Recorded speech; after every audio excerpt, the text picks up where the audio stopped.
Today we're going to do a little head-to-head of the new Fire TV and the new Roku 4. These are both the most up-to-date devices with the most up-to-date software available at time of review, which is the October 22nd of 2015. But let's kind of take a look at the hardware, and then we'll come back and do a side-by-side comparison on two TVs right next to each other. But first, let's kind of take a look at this. As you can see, the Roku 4 is a little larger.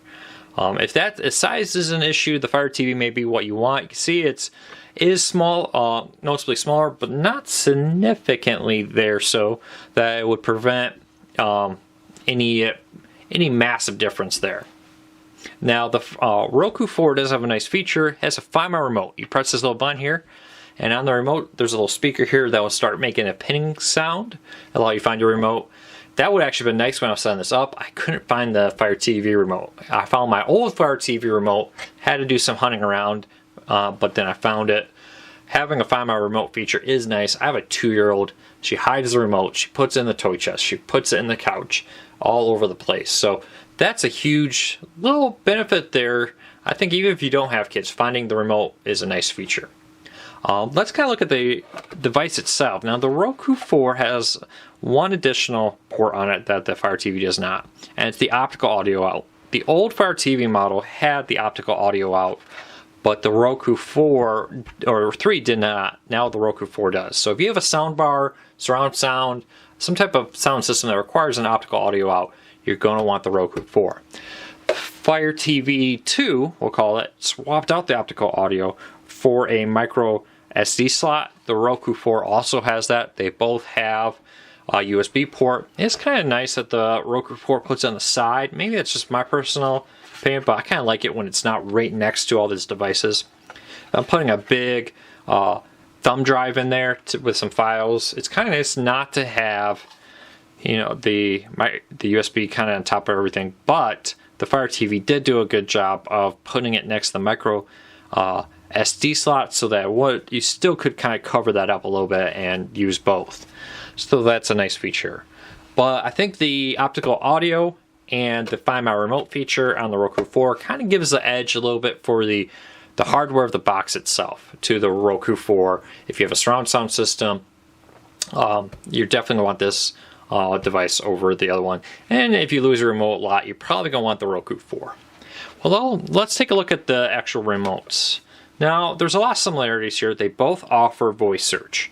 And we'll compare the performance of the voice search later. But just for this part, they both have it.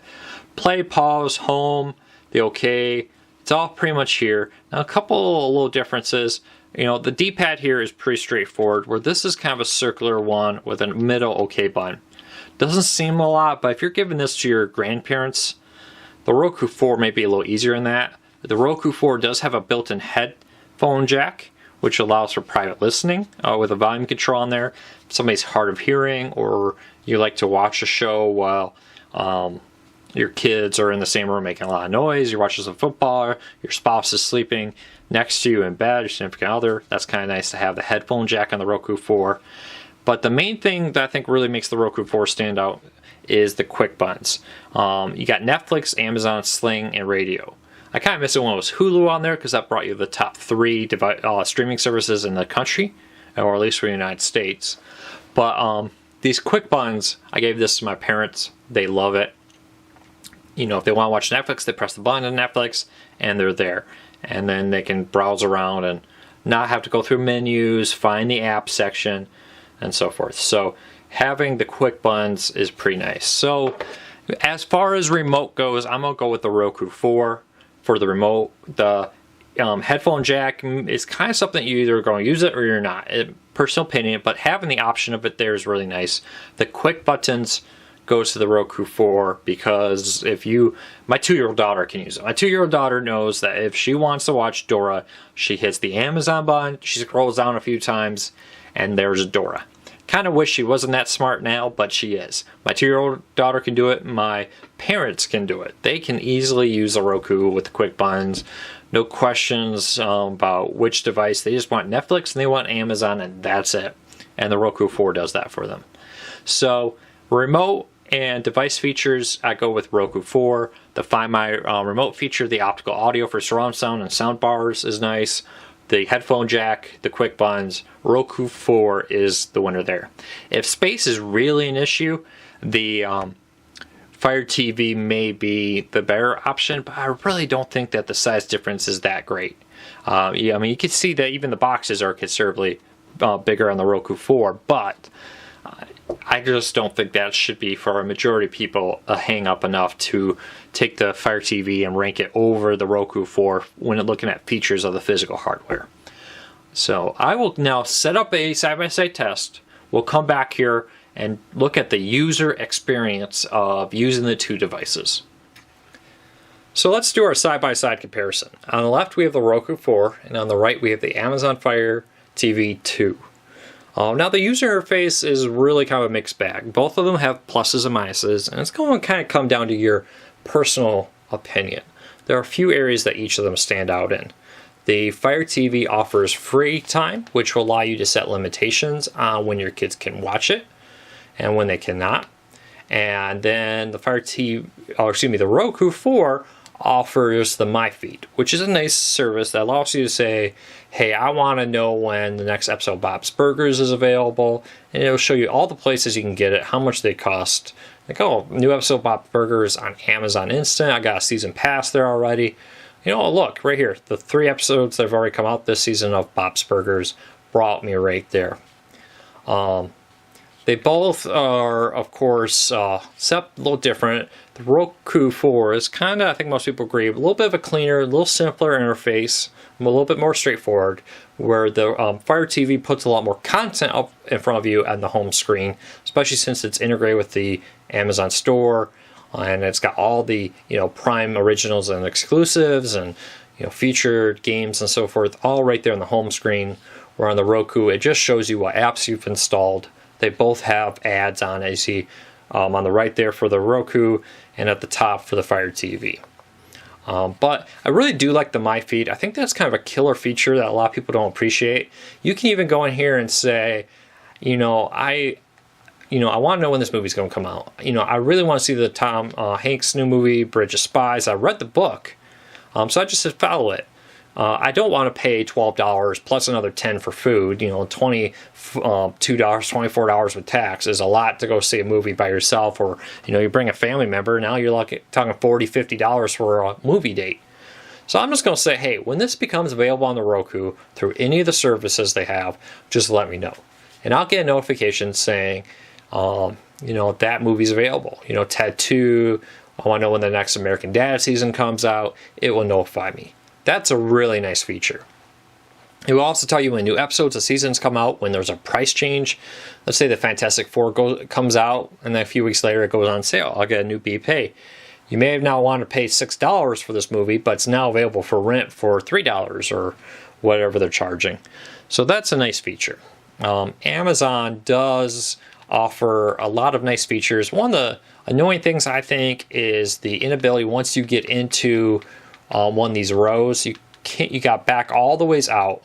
Let's say I was looking at recent, now this looks interesting. Now I gotta go all the ways back or hit the home button, go over and down. Or with a Roku 4, if I'm looking through apps, I could just kind of go around and say, wherever I want. And at any point, I can just go to the left and go back to the different stores, the My Feed, and so forth. So, again, personal opinion, what you like. I think the My Feed is a very excellent feature there that really makes the Roku 4 stand out. I love the ability to know that, hey, when a movie comes out, I'm going to get notified. So, pluses and minuses. With a kid, I really do like the free time that the Fire TV offers, so I can set limits on what my daughter can do with it. So, pluses and minuses, both sides with it. But now, let's kind of get into how quickly we can get into each app. So let's go to Netflix. Now, I will press these at the same time, but the Roku 4 Quick Buy Remote launch is going to probably get you quicker. So I have to do 4 clicks to get to Netflix, and as opposed to 1 with Netflix on Fire TV. But impressively, let's go back and let's do this again. So the Fire TV launched Netflix quicker. Now the Fire TV 1 was crushed by the Roku 3 when it came to Netflix integration. let's kind of go both to American Dad, playing the same episode. 1, 2, 3. And it looks like the Roku 3 just killed, or 4, excuse me, just killed it. So let's go back. Let's pick a completely, I hit the search button instead of the back button. So let's go back and pick a different one. I keep doing that. Here we go. So back button. We'll scroll down to, let's do something that I've never seen before. Always Sunny in Philadelphia. Never seen this episode. Let's 1, 2, 3. Now the Roku is winning because it's preloading and the Fire TV is not. So playback on the Roku is considerably faster. Let's try to do how quickly I could just get into both. The Fire TV won that one. The difference is I slightly hovered over the Netflix queue. I'm going to keep doing that because on the Fire TV, the back button is in place of the search button on the Roku. As you see, I'm just kind of hovering here. Let's select more episodes. Go down to episode 2, more episodes. So, and then we'll go back and see what happens when we tell them to both resume. So the Fire TV does not resume as quick. So a little bit mixed back here. Some things the Roku 4 is a little faster in. Some things the Amazon's a little faster in. Let's say I want to go to Amazon. So from inside here, I'm going to launch Amazon. I'm going to go back to the home screen. You know, it's with the Fire TV, you're always on Amazon. It's always there. With the Roku, you need to load it. Well, let's look at the My Videos. Let's kind of take a look at that. You know, I own a lot of content. On the left with the Roku, it breaks up into 2 different categories. You got your TV shows at the top and the movies at the bottom. I kind of like that. As you see, we have a lot of TV shows, a lot of stuff for my daughters I bought over time. But we'll also have movies. And there's times where I'm like, okay, I would like to watch Ender's Game again. And on the Fire TV, I got to go back. I'm still going. Okay, there's Ender's Game. Where it's kind of nice to see that with the Roku, it's kind of broken up there. Now with the Fire TV, it's recently shown. Now, the thing I have against that with the My Library, if I already watched a movie, I'm probably not going to immediately go back and rewatch it.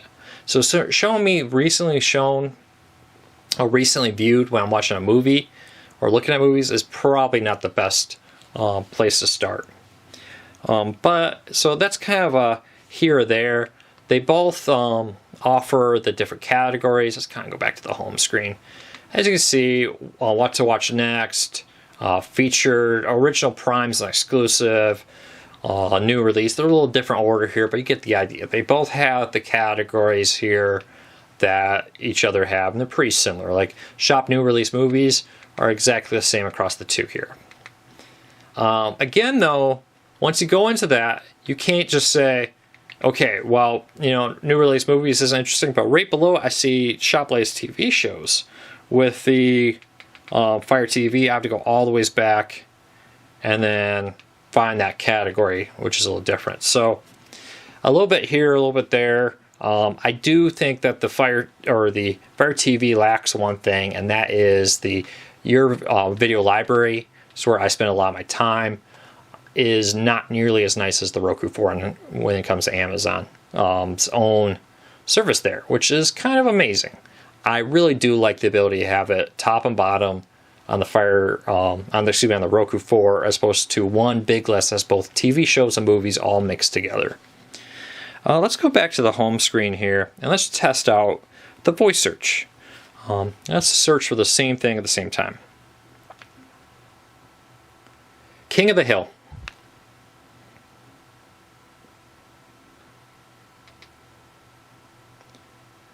So as you see, they both brought me to the same thing.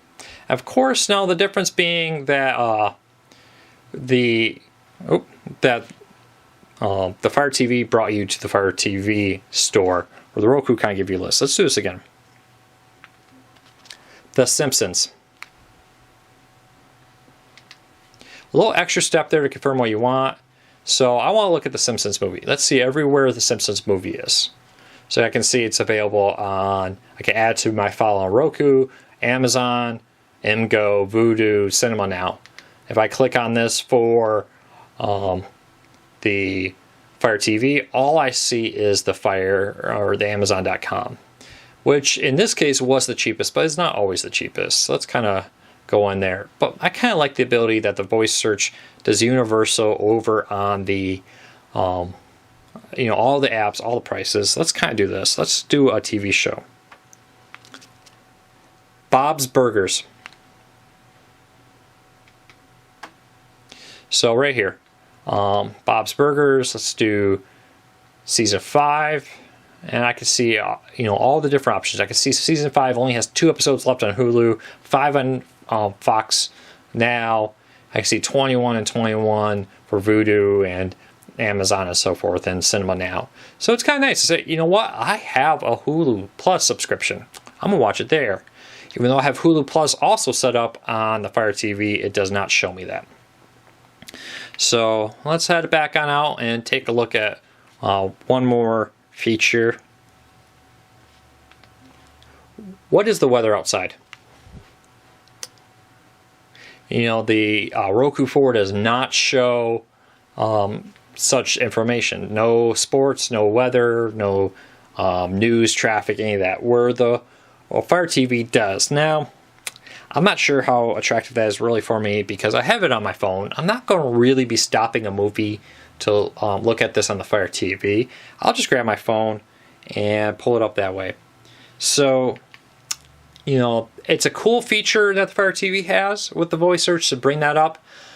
But I don't know. It's not enough to pull me over. I like the universal search that the Roku 4 has. One last speed test. Neither one of these have a quick bind on it for the Hulu Plus. Oh, another step right there for Hulu. Not sure why I did that. So right here we go. 2 different ones. Let's go into a Family Guy. You see the setup, very similar. Let's do play next episode. And you see the Fire TV just a little quicker. Noticeably quicker, actually, when it came to the Hulu. So it looks like almost like my Hulu got caught up there and is jammed. Let's go back and try this again. Typically, I had a lot faster response with it. There we go.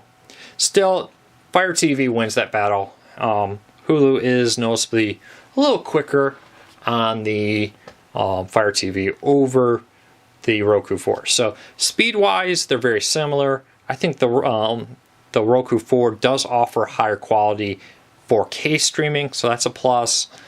They're both very fast. I think the home buttons make up for anything that the Fire TV can do when it comes to Netflix and so forth. I think that's a big selling point there. Let's go down to Princess Sophia and give them both a go and see who wins. So pretty similar launching. There's not really enough difference there to really say that there's something that stands out over the other one. But overall, so that's my review. I like the voice search better on the Roku because I like the universal search, seeing where it's all available. Although the Fire TV does offer weather, traffic, sports information, and so forth through voice search. I like the clean, minimalist Roku interface as opposed to the Fire TV interface. It's a personal opinion. And speed-wise, they're both very similar. I do like Amazon better on the Roku because I like having 2 rows, one for TV shows, one for movies when I'm looking at my library. I don't like how it's just one big string that you can't jump up and down through in the Fire TV. So a lot of this may be a personal opinion, but that is my personal opinion, is that they're very similar when it comes to user speed experience. The Roku 4 does offer better 4K streaming, a little higher quality than the Fire TV. The Fire TV is about $30 cheaper though right now. And so there's a lot of pluses, there's a lot of minuses, but overall the speed seems to be the same. And they offer a lot of the same apps. If you have any questions, let me know. Leave me some feedback. I love your opinion. If you think the Fire TV is better than the Roku, let us know why. But for now, I think the battle goes to the Roku 4.